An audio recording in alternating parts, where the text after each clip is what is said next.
In the fertile kingdom of Igodo, the land was plentiful, and crops grew in abundance. The fields were green, the rivers full of fish, and the trees heavy with fruit. The people of Igodo had always relied on their farms to survive and prosper, for they were known across the land for producing the finest harvests.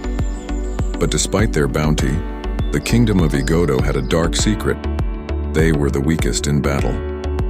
While other kingdoms strengthened their armies, built fortresses, and won wars, Igodo depended solely on its fertile land. But even the richest soil could not protect them from the ambitions of neighboring kingdoms. Every year, one of these stronger kingdoms would arrive, demanding a large portion of their harvest. In exchange, they left the people of Igodo in peace. The king, King Efosa, had no choice but to agree, for Igodo could never hope to win a war. If they refused, they risked losing everything. Over time, the demands grew more frequent and severe. King Efosa grew tired, watching his people struggle as their stores of food dwindled. This year, a rival kingdom had demanded 30% of their harvest, pushing Igodo to the brink of famine. In the palace, King Efosa sat in his throne room with his cabinet members, their faces etched with frustration. The air was heavy with the silence of defeat. "We cannot go on like this," said Chief Obo, the oldest of the king's advisors. His voice was calm, but his eyes were filled with worry. "We are on the verge of collapse. Another year like this, and we won't have enough food for our own people." "But what can we do?" asked Chief Ndidi, one of the younger advisors.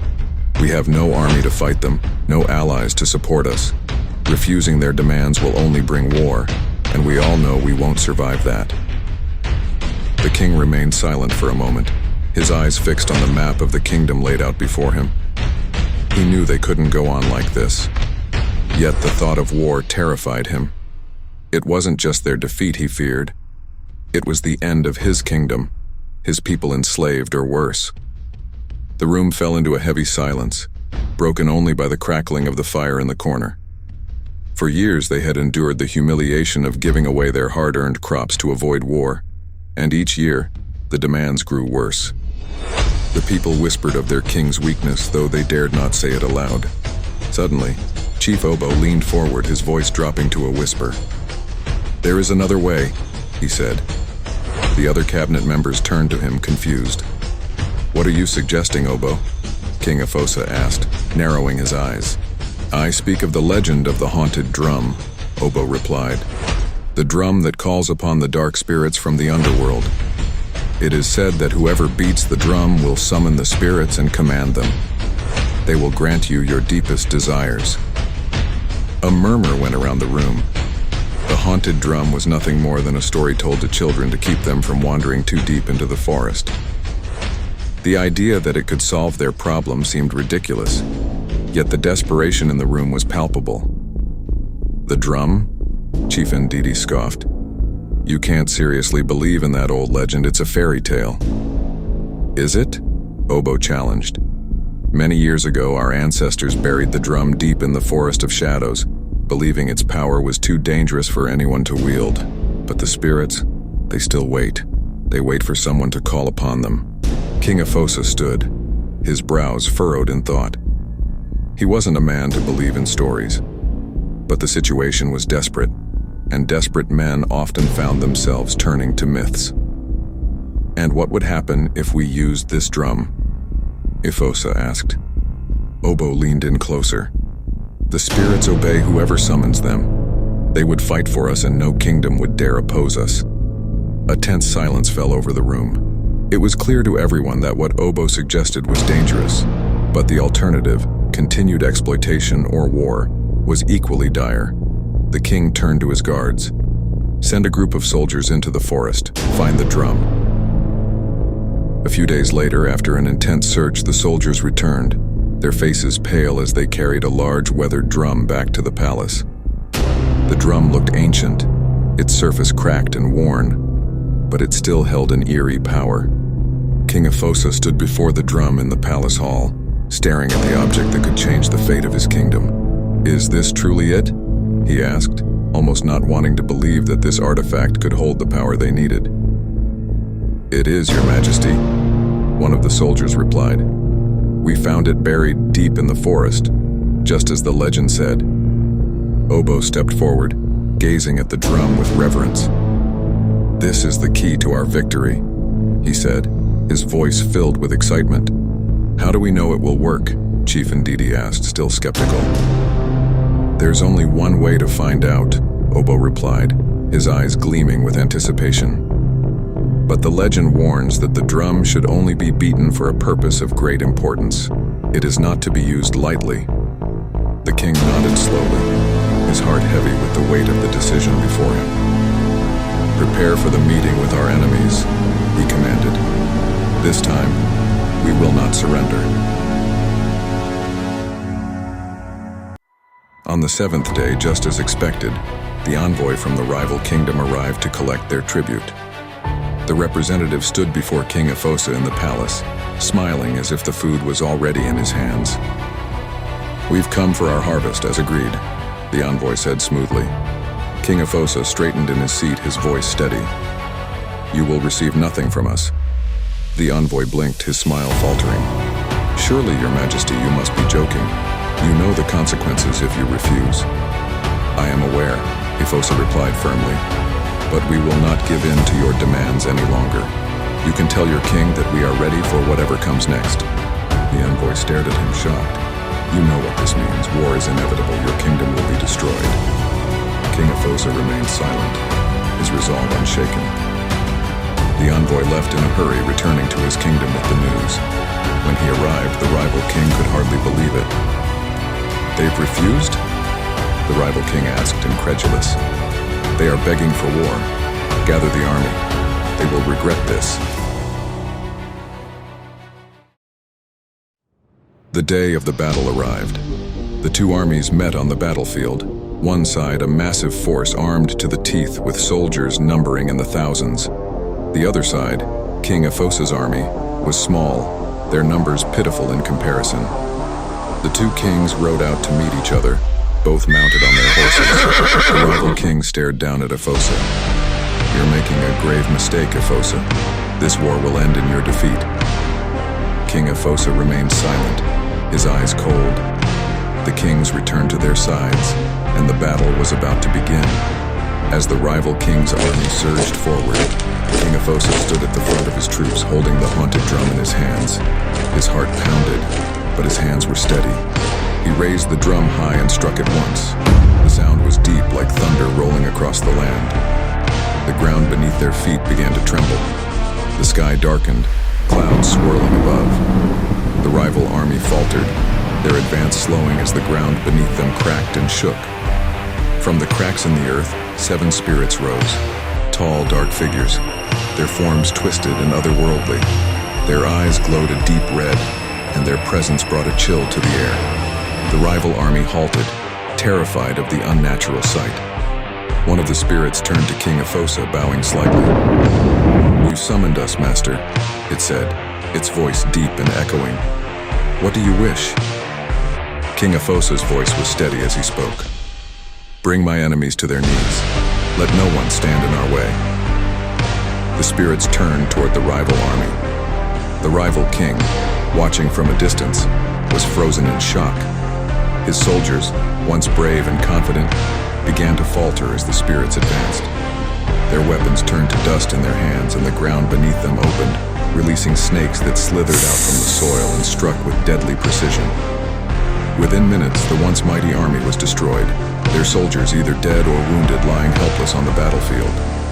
The rival king was the only one left standing, trembling as the spirits advanced, their twisted forms casting long shadows on the blood-soaked battlefield. The rival king's heart pounded in his chest, his legs frozen in fear. He stared at the devastation around him, unable to comprehend how his invincible army had fallen so quickly, without even lifting a sword. As the spirits approached, their glowing red eyes fixed on him, King Efosa raised his hand. "Leave him," Efosa commanded. His voice echoed across the battlefield, calm and resolute. "I want him to deliver a message." The spirits stopped their advance, withdrawing slowly into the cracks in the earth, disappearing beneath the soil from which they had come. The battlefield was left in eerie silence, save for the wind whispering across the plains. The rival king remained rooted to the spot, still trembling. His hands shook as he gripped the reins of his horse. He had never felt such fear, not in all his years of war, not in all the battles he had won. Nothing had ever come close to the terror he felt now. King Efosa walked forward, his steps slow and deliberate. His eyes were cold as they locked onto the rival kings. "You will return to your kingdom," Efosa said, his voice calm but filled with power. "And you will tell your people what you witnessed here today. Tell them that Igodo no longer bows to anyone." The rival king nodded quickly, too afraid to respond with words. Efosa's gaze hardened. "I have spared your life," he continued, "but know this. When the time comes, I will take your kingdom. And when that day arrives, there will be no mercy." The rival king's face was pale, sweat beading on his brow as he turned his horse and galloped away, fleeing from the battlefield with the haunting memories of the spirits burned into his mind. King Efosa watched him disappear into the distance. His grip tightened on the haunted drum in his hands, the weight of his newfound power settling on his shoulders. As the sun set on the day of the battle, King Efosa rode back to Igodo, followed by his small army and the 7 spirits. Behind them lay the remains of the rival kingdom's once great army, scattered and defeated, their bodies lifeless on the battlefield. When Efosa and his men entered the gates of Igodo, they were greeted with cheers and celebration. The news of their victory had already spread, and the people of the kingdom rejoiced, lining the streets to welcome their king home. For the first time in years, there was hope. But amid the celebration, there were whispers. The villagers cheered for their king, but their eyes were drawn to the dark figures that followed him. The spirits floated silently behind Efosa, their forms unnatural and twisted, their presence casting a chill over the crowd. Children clung to their mothers, their wide eyes filled with fear as they watched the spirits pass. Elderly women whispered nervously to one another, casting worried glances at the spirits that trailed behind their king. "Look at them," one villager murmured. "Our enemies are gone, but at what cost?" "The king has freed us," another said, though their voice trembled. "We must trust him. He would never lead us astray." "Trust him?" an elder whispered back, shaking his head. "The drum was never meant to be used. We've summoned something dark." "Trust him?" an elder whispered back, shaking his head. "The drum was never meant to be used. We've summoned something dark." The whispers spread like wildfire, but none dared voice their concerns openly. For now, their king had delivered them from subjugation, and they were grateful. Back in the palace, King Efosa convened with his cabinet members, their faces a mix of relief and unease. They had secured a great victory, but the sight of the spirits, still hovering at the edge of the room, unnerved even the bravest among them. Chief Obo, his expression filled with satisfaction, was the first to speak. "It is done," he declared, nodding at the king. "Igodo is free. The strongest of our enemies have been defeated. No kingdom will dare challenge us again." Chief Ndidi, however, was not so easily reassured. His face remained tense as he glanced warily at the spirits. "And what of them?" he asked, nodding toward the spirits that lingered in the shadows. "How long will they remain under our control?"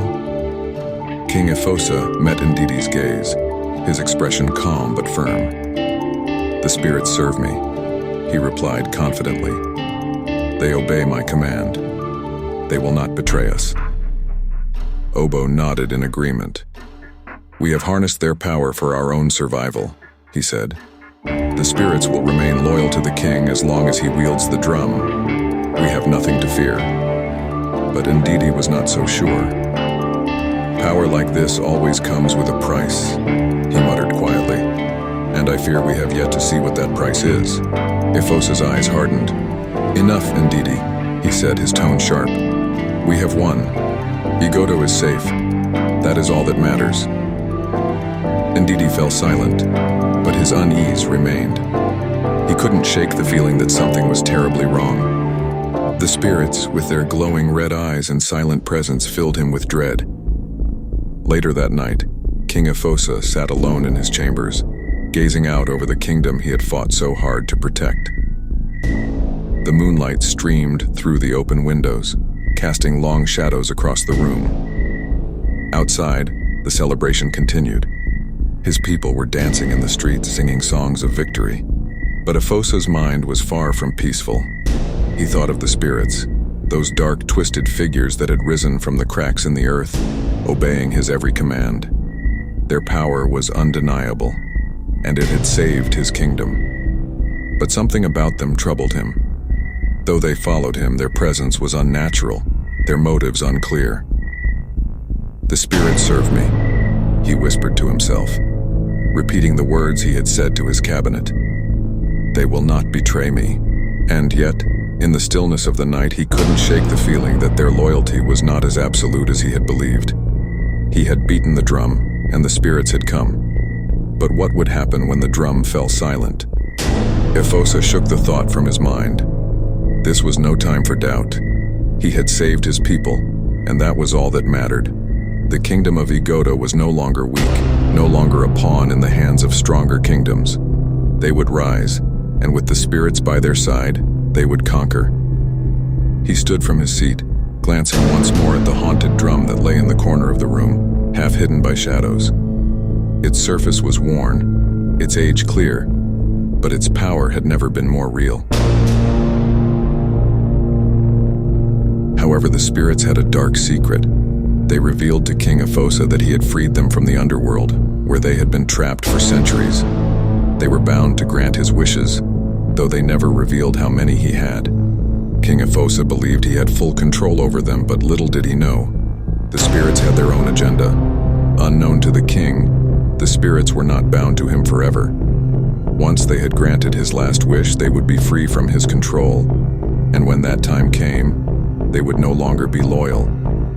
The king, celebrating his victory and newfound power, had no idea that his greatest weapon could soon become his greatest threat.